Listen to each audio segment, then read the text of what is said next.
Good morning, everyone.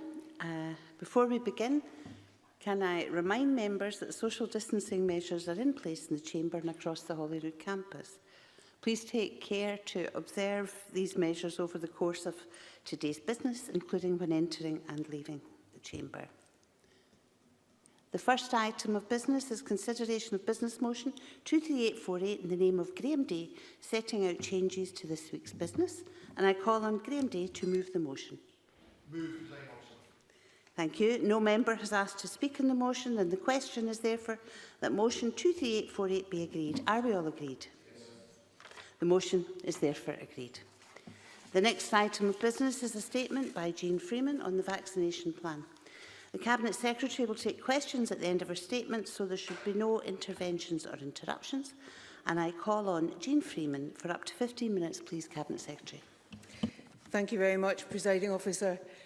The most recent 7-day rate of COVID-19 cases is 262 per 100,000 and a test positivity rate of 10.1%. Public Health Scotland figures to be released at noon are expected to show that the new variant of concern is increasing in its dominance, and members will recall that it has an increased rate of infection of between 0.4 and 0.7%. So we face a more perilous situation than at any point in this pandemic. And while our NHS is very hard-pressed, and yet again we owe a huge debt of gratitude to our NHS and social care staff, we have more at our hand to fight this. In addition to high-level compliance with restrictions and a significantly expanding testing programme with increased capacity and new technologies, we have the National Vaccine Programme, and it is that programme I want to update Parliament on today. Between the 8th of December, when we began the National Vaccination Programme, until the 12th of January, we have given first dose vaccination to just over 80% of care home residents and 55% of care home staff, just under 52% of frontline NHS and social care staff, and in the 8 days since the 4th of January, just over 2% of those aged 80 or over living in the community, a programme that is scaling up rapidly from this week. By the first week in February, we will complete 100% first dose vaccination for all those groups. Overall, a total of 191,965 people have received their first dose of the COVID vaccination, and 2,990 have received their second dose, all of that based on the latest management information as at 8:30 a.m. this morning. We currently have supplies coming through from the 2 authorised vaccines, Pfizer and Oxford AstraZeneca. Our planning scales up delivery, so we are able from February to vaccinate with an average of around 400,000 people a week by the end of that month. The Moderna vaccine is now the 3rd vaccine to be approved, and as with others, we will receive our population share of the supply secured on behalf of the 4 nations by the UK Vaccines Task Force. We currently expect the Moderna vaccine to be available to us from early April, and as before, we will use it in line with advice from the Joint Committee on Vaccines and Immunisation. As members know, the JCVI priority list from those aged 50 upwards reflects the fact that age is the greatest risk factor for serious illness and death from COVID, and represents well over 90% of the preventable mortality from COVID-19 in Scotland. To save lives, particularly in the face of such an infectious new strain, the priority is to vaccinate as many people as quickly as possible.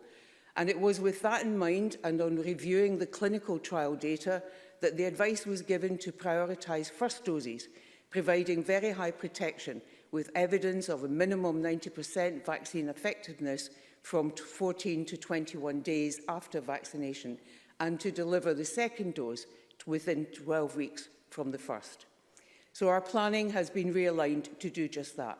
The second dose remains important to lengthen the time immunity is present, and everyone will receive their second dose within 12 weeks of the first, and the second dose will be the same vaccine as the first.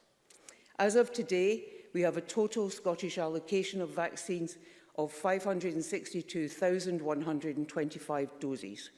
Of this, 365,000 have arrived in Scottish vaccination centres with boards or GPs. A further 155,025 doses of Pfizer and 42,100 doses of Oxford AstraZeneca are either in transit or in storage at Movianto for Scotland to access. This afternoon, I will publish our deployment plan, setting out more detail. The plan will be updated as we go through the weeks ahead, and I will continue to update members. But based on the supply to date and the plans underway for workforce and vaccine locations, I want to set out some of that detail now. By the first week in February, all JCVI priority groups 1 and 2, that's residents in care homes for older adults, care home staff, frontline health and social care staff, and those aged 80 and over living in the community, will have received their first vaccine dose.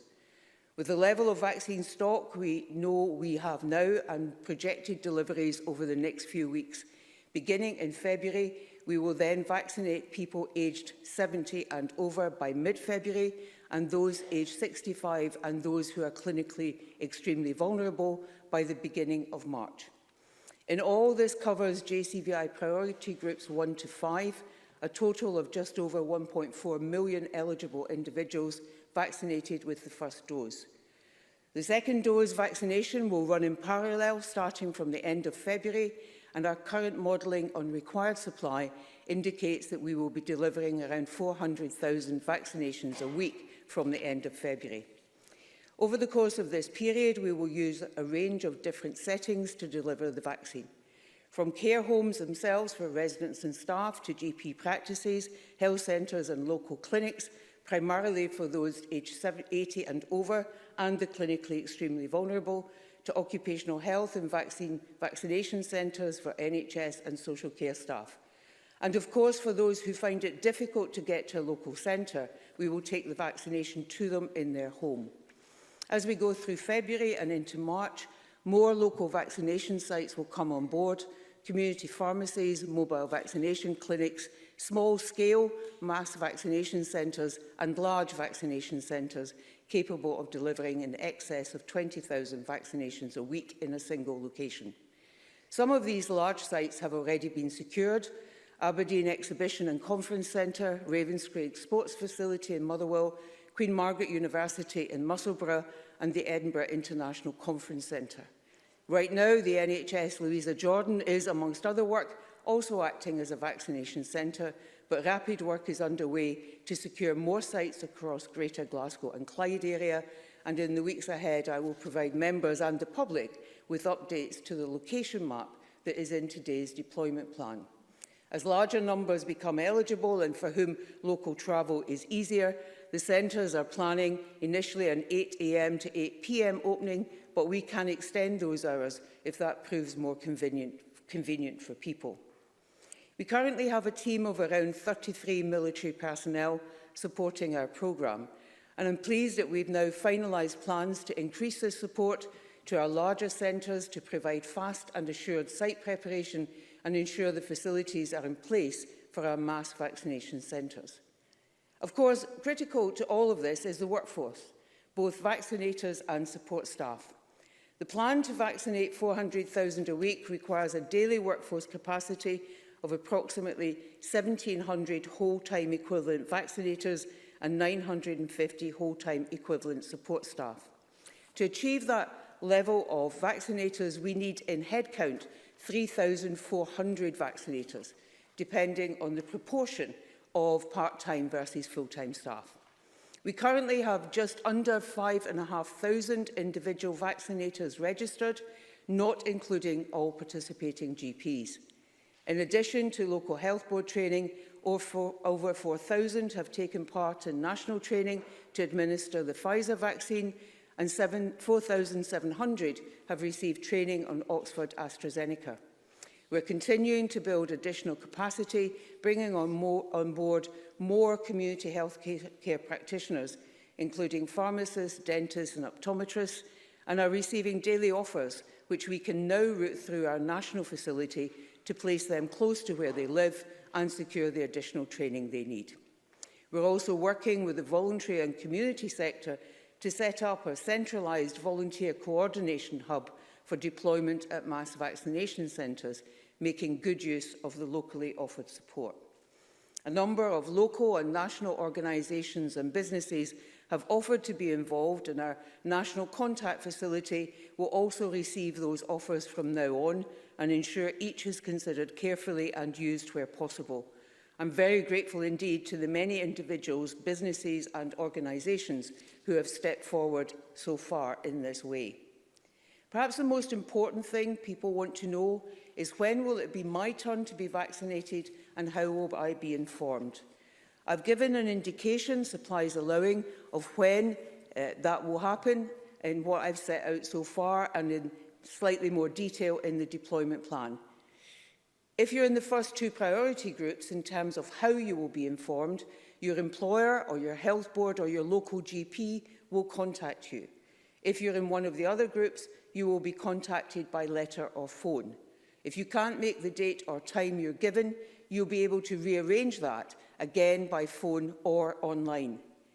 We've already delivered information to every household in Scotland, and from the 21st of January, a national marketing campaign will kick off. In addition, we'll put out local information through the local press and radio, and of course, continue to use national print and broadcast media to inform a wider public. Members and the wider public can monitor our progress daily and weekly. Daily updates every weekday are published by the Scottish Government on the Scottish Government website, providing the latest cumulative data on the number of people receiving their vaccination. And from today, weekly updates will be published by Public Health Scotland, which provide a more detailed breakdown on priority groups vaccinated and geography.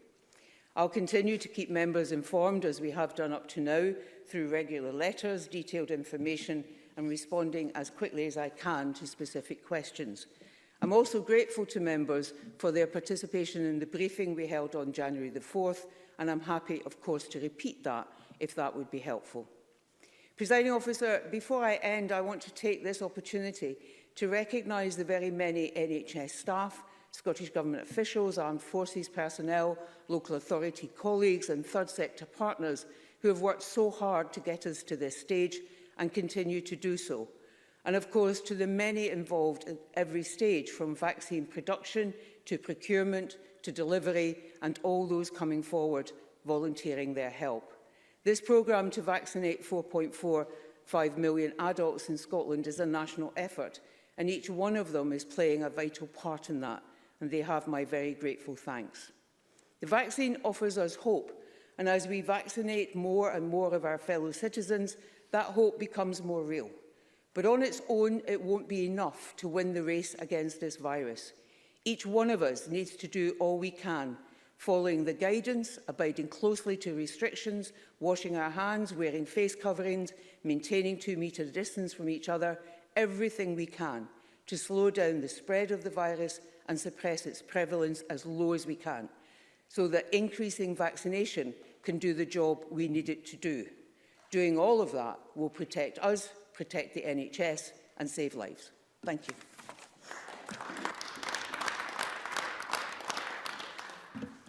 The Cabinet Secretary will now take questions on the issues raised in her statement, and we'll allow around 30 minutes for that. It would be helpful if members could press the request to speak buttons if they wish to ask a question, and bear in mind that there are many people who wish to do so, so please be succinct. And I first of all call Donald Cameron. Can I thank the Cabinet Secretary for advance sight of her statement and offer my thanks to all those involved in this massive national programme. It's clearly welcome that over 190,000 people have received their first dose of the COVID-19 vaccine and some are receiving their second dose. However, it's also clear from the figures that not enough people are being vaccinated each day and that timetables are slipping. And it's particularly worrying that so far we have vaccinated just half of our frontline NHS and social care workforce who are so critical to Scotland overcoming the pandemic.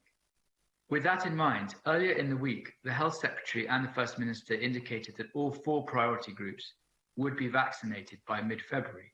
But today's statement leaves out clinically vulnerable people from that group. Can I ask why that is? And secondly, in a recent email to GPs in NHS Lothian, it was indicated that there would be delays to the national booking system, and that may delay in turn the launch of vaccination at large centres by 2 weeks. Can I ask the Health Secretary for an update on this booking system? Jean Freeman. Thank you very much. Thank you to Mr Cameron. I don't believe it is the case that timetables are slipping. I think what I have set out in my statement concurs exactly with what we have said before. We started with the JCVI's advice on the most clinically vulnerable, and that is our residents in care homes, the elderly residents in care homes.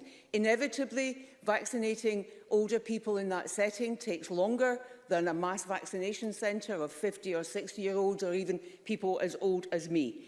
So we've done what the JCVI says. We're on track to complete all of those priority groups 1 and 2. That's all NHS staff and frontline social care staff by the end of this month, as well as all those 80 and over living in the community and care home residents and staff. That's not a slipping timetable in my book at all.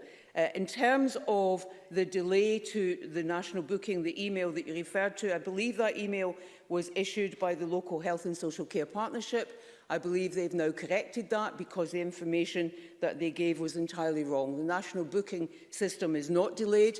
It will be ready. It's being tested towards the end of this week and the beginning of next to make sure that it is absolutely ready and capable of taking the volume of work that it needs to take. And it will be ready from the beginning of February, end of January, beginning of February, to do its job. And that job will be that high volume throughput of those in the younger age groups to make sure that we can get them booked to the site that is most convenient for them. For some, that will be their local vaccination clinic. For others, it will be the mobile vaccination units that will be most appropriate. For yet others, it will be either the mini or the mass vaccination sites. And they'll be able to change their booking if the time and date that's given to them isn't convenient. So all of that is on track. And by the end of February into early March, we will have completed first dose vaccination of JCVI priority groups 1 to 5 and will begin the second dose vaccination, running that in parallel. Monica Lennon. Thank you, Presiding Officer, and thank you, Cabinet Secretary, for advance sight of the statement. On behalf of Scottish Labour, again, I put in record our thanks to everyone involved in the programme to get Scotland vaccinated. Can I ask how quickly we can move to a 24/7 rollout and how many additional vaccinator and support staff would be needed to implement that across Scotland? People are waiting patiently for the posted to arrive. So can I ask when people over 70 will start to be invited? And how will disabled and older adults who live in their own home, who need the vaccine brought to them, how will they be identified? And will everyone who needs at-home vaccination be guaranteed that? And finally, if I can make a point on behalf of Scotland's home carers, they feel they've been at the bottom of the queue for PPE testing and now the vaccine. And in Lanarkshire, I've had dozens of examples of home carers getting up as early as 4 AM to go online to try and book appointments, but the slots are going very, very quickly. And we also have NHS staff waiting patiently and going onto the website repeatedly throughout the day. So what more can the Cabinet Secretary say to those workers who are getting a bit frustrated about the booking system, and what confidence can she give them that they will get their appointments very, very soon? Jean Freeman. Thanks very much. And there's a number of questions in there. I'll do my best.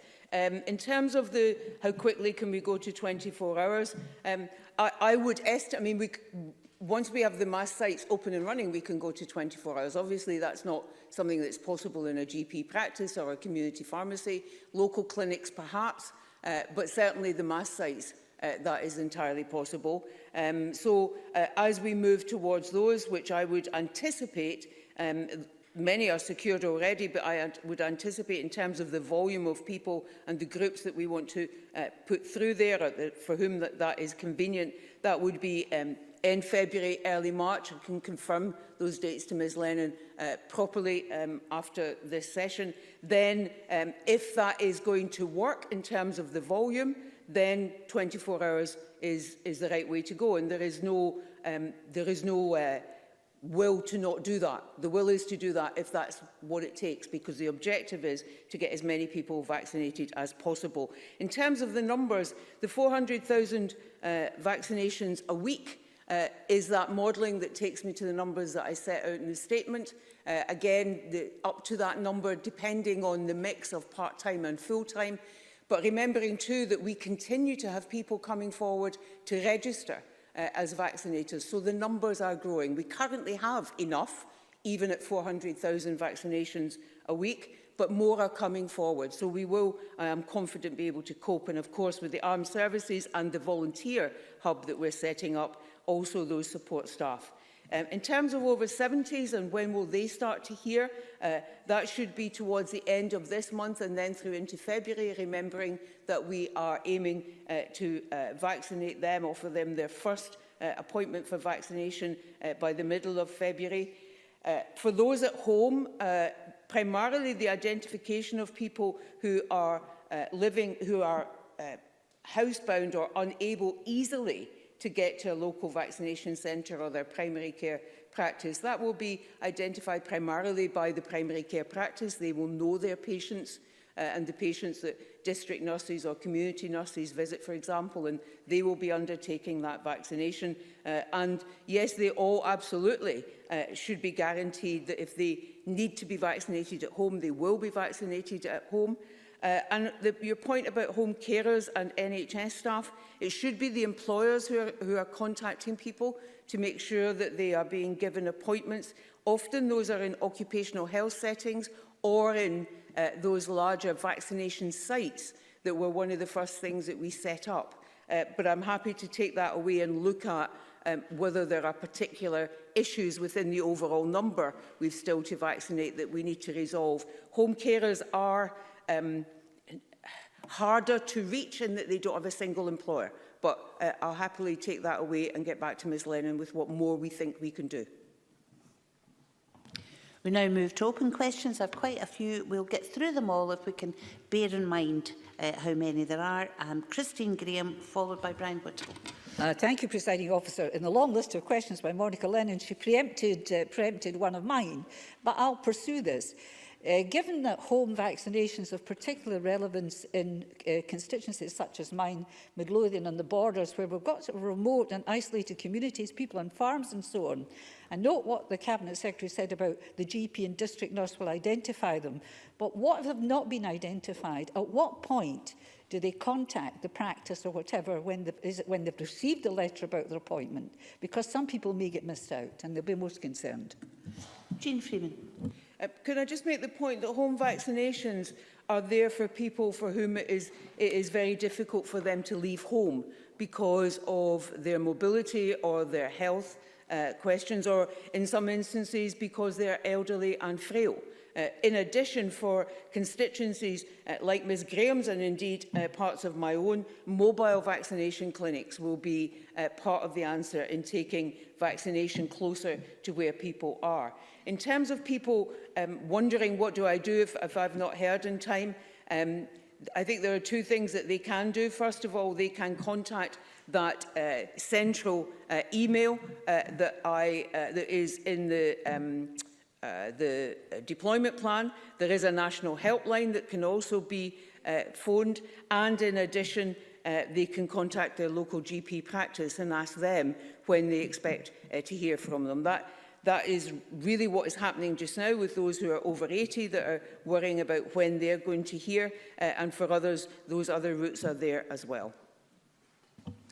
Brian Whittle, followed by Fulton McGregor. Thank you, Deputy Presiding Officer. I wonder if I could ask the Cabinet Secretary if there's any flexibility in the way the vaccines are rolled out. I'm specifically looking again at the difference between rural and urban.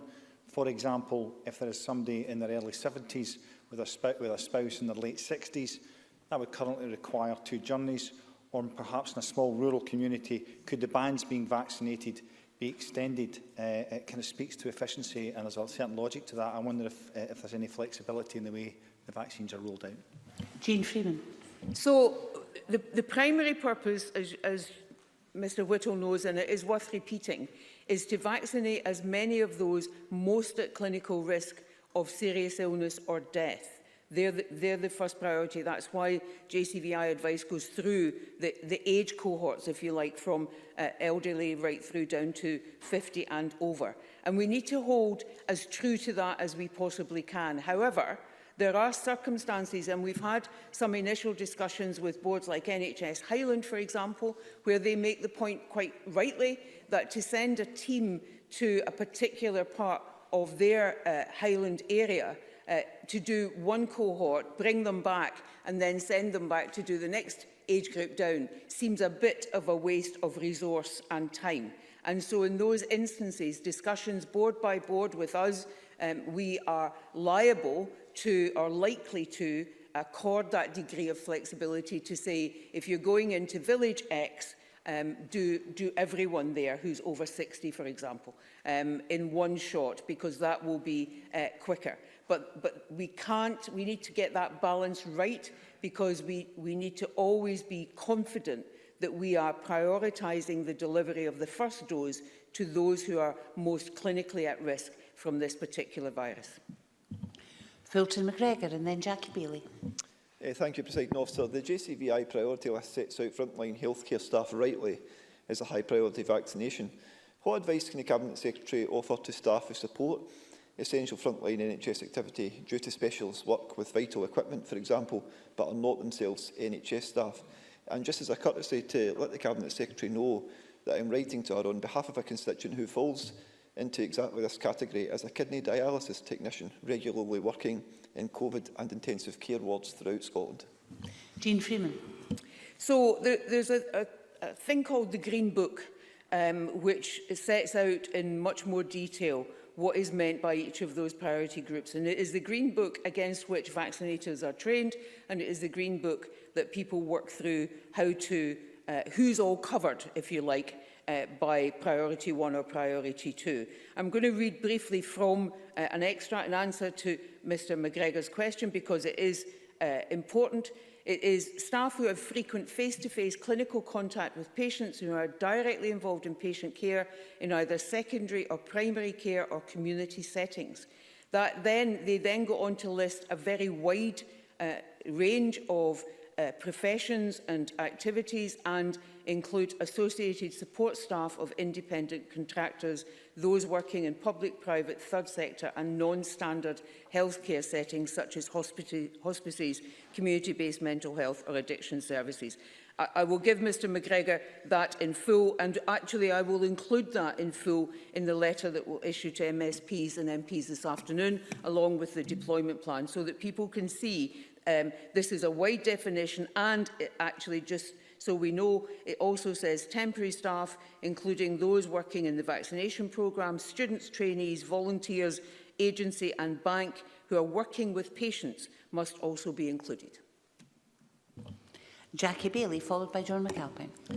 The vaccine rollout is welcome, but as experts tell us, this needs to sit alongside a robust test and trace system. Scotland is testing the least per head of population of any of the 4 UK nations. The capacity is 65,000, but the average testing is about a third of that number. And when you compare the first week in January to the first week in December, there was a 184% increase in positive cases, but only 7% more tests. So testing hasn't been ramped up. And couple that with contact tracing, still relying heavily on text messages, does the Cabinet Secretary believe that this is good enough to help contain the virus?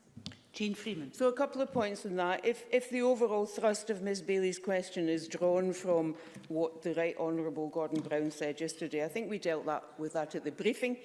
By and large, it is statistically not credible. However, there are other points in what she said that I want to address. The numbers that she quoted refer to, of course, PCR tests, not those conducted through lateral flow devices, and we're working to make sure that those numbers come through too. It is primarily lateral flow devices backed by PCR that is the central component of our increase in asymptomatic testing, both in care homes but also in communities. We will be coming forward in the next couple of weeks with a further expansion of asymptomatic community testing in order to use that based on the clinical advice I receive, in a way that tries to further track down positive cases. But it is undoubtedly true that the PCR numbers that Ms Bailey quotes are not using the full capacity of either the Lighthouse Lab, of which we have a population share in Glasgow, or of the increased NHS PCR processing capacity.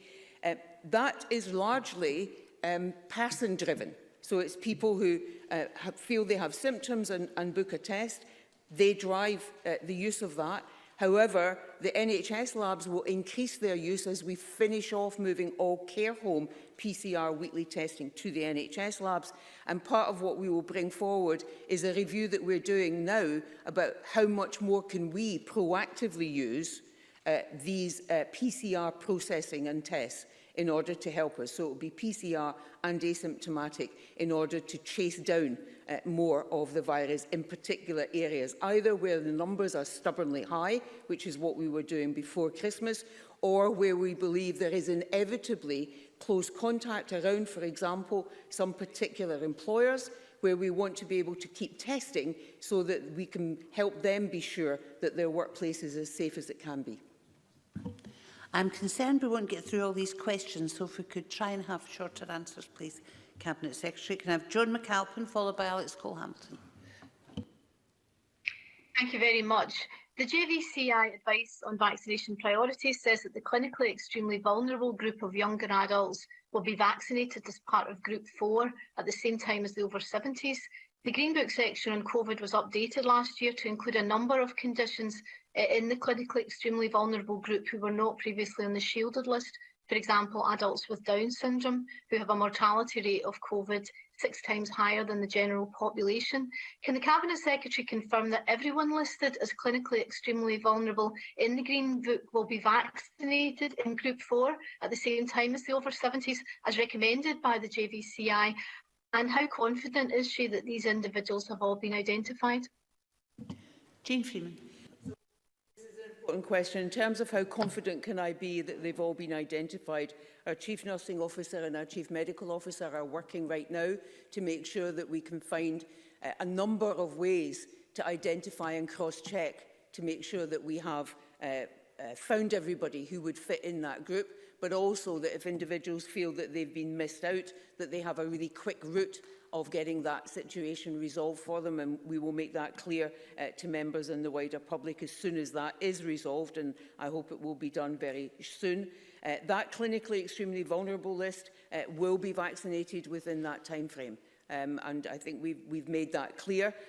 Some of those individuals will fall into more than one category, as I'm sure Ms McAlpine appreciates. So the overall numbers that we are working with that are in the deployment plan are estimated numbers because individuals will fall into more than one category.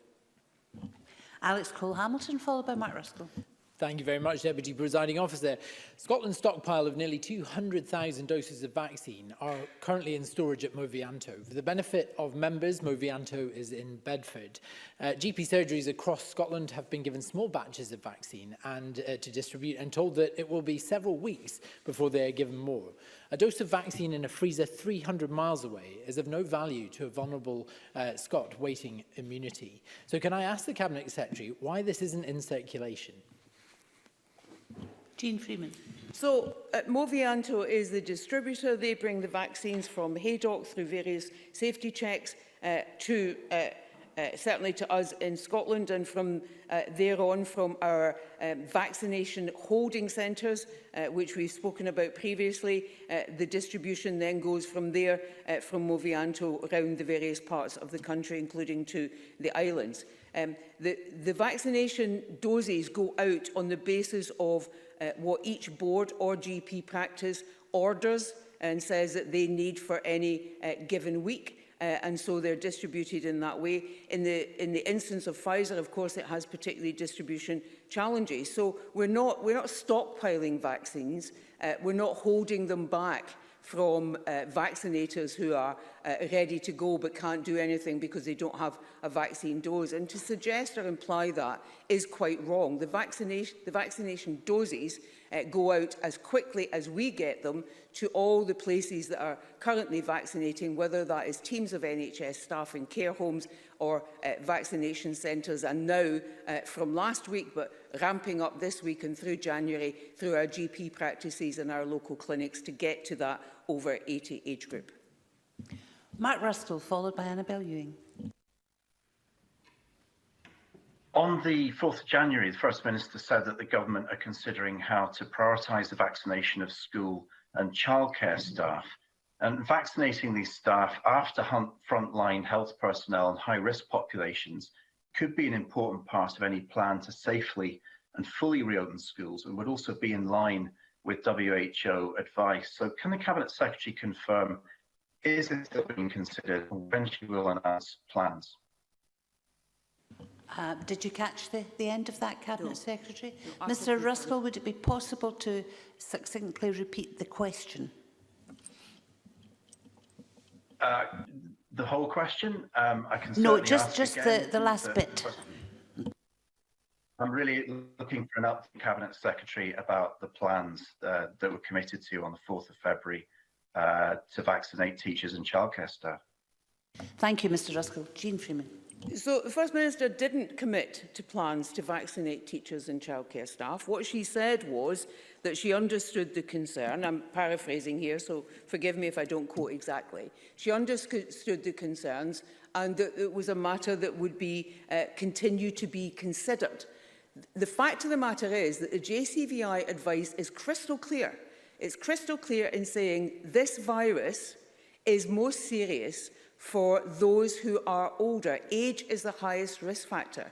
If you vaccinate JCVI priority groups, as they have listed, then you will prevent well over 90% mortality and morbidity in Scotland. If you take any quantum from that group for another group, then there are a group of older adults who you have been told to vaccinate because they're most at risk, that you are delaying their vaccination because you've put the vaccination doses somewhere else. What we have said is that there will be undoubtedly a number of people in the teaching profession, working in schools, working in nurseries, who will be covered by those JCVI priority groups. And therefore, they will be vaccinated in the time frame that we've set out. As JCVI looks beyond its first set of priorities, i.e. those over 50 and upwards, to what we do thereafter, so from the spring onwards, they are considering, not yet determined, whether or not they believe that there are any occupations or other characteristics, for example, BAME and other groups, that we should prioritise within the cohort of 50 to 18. And once they've given us that advice, then we will look at that. And we will continue to consider and see what more we can do to provide assurance to a number of individuals, in particular professional circumstances and work circumstances, where they have concerns about about their vulnerability in this regard. Annabel Ewing, followed by Annie Wells. Thank you, Presiding Officer. With a view to providing reassurance to home care workers in my Cowdenbeath constituency, can the Cabinet Secretary confirm that those providing social care out with a home care setting will indeed have priority access to the vaccine? And can the Cabinet Secretary indicate when all those home care workers across Fife and indeed across Scotland may expect be vaccinated? Jean Freeman.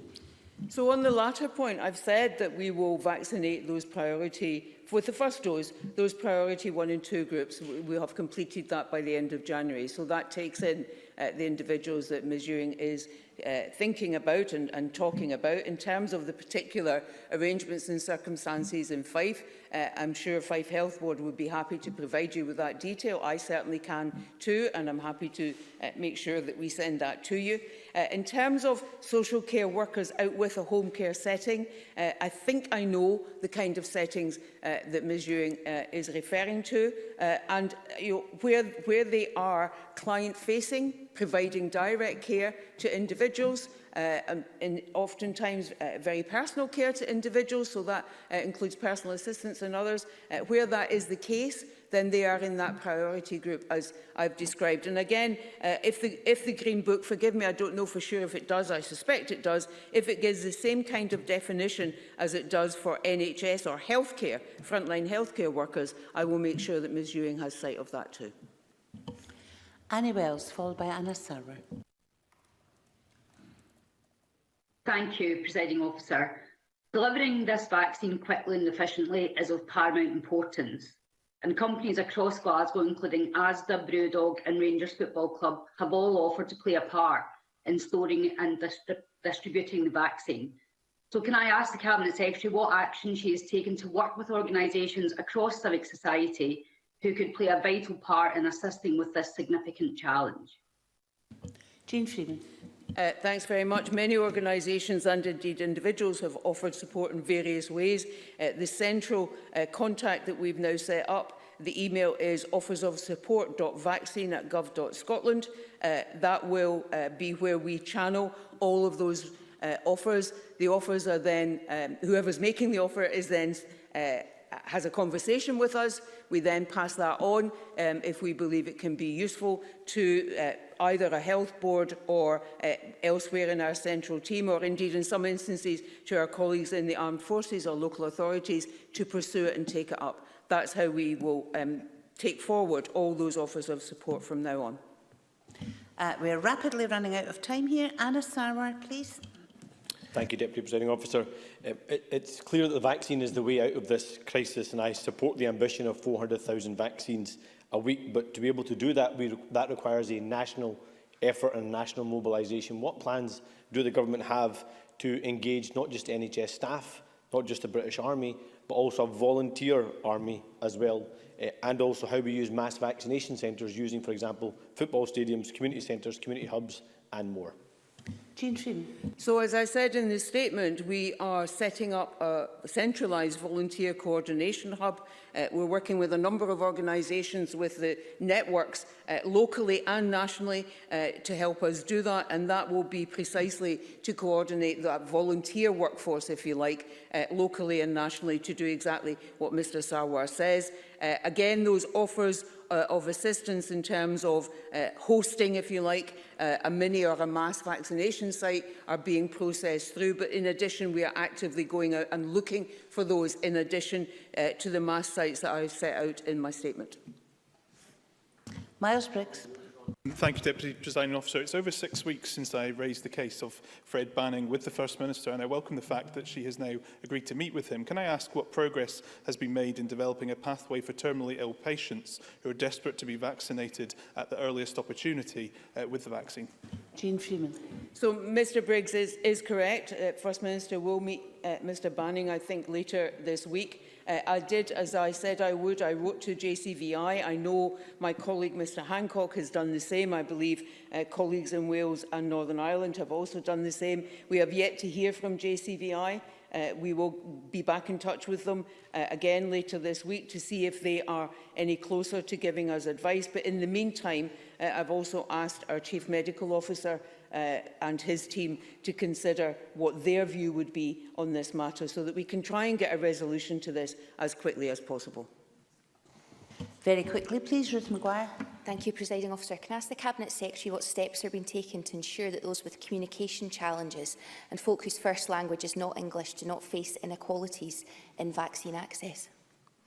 Jane Freeman. So it's a really important point. All the various I can't get the phrase right, but what I mean is the standard communication framework, which I think Ms Maguire will know what I mean by that. All those necessary steps about how we communicate in written terms and by other means are being incorporated, and I know that colleagues centrally are discussing with both British Sign Language but also with interpreters in other languages how might we progress that. And I've actually recently had a letter from a group of interpreters offering their support to help us make sure that we communicate and make as accessible, not just physically, but in all sorts of other ways, this programme, so that we don't miss people out because they can't access a vaccination centre or understand what it is that we're offering.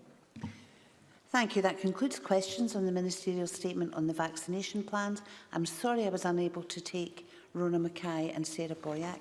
We'll shortly move on to the next item of business.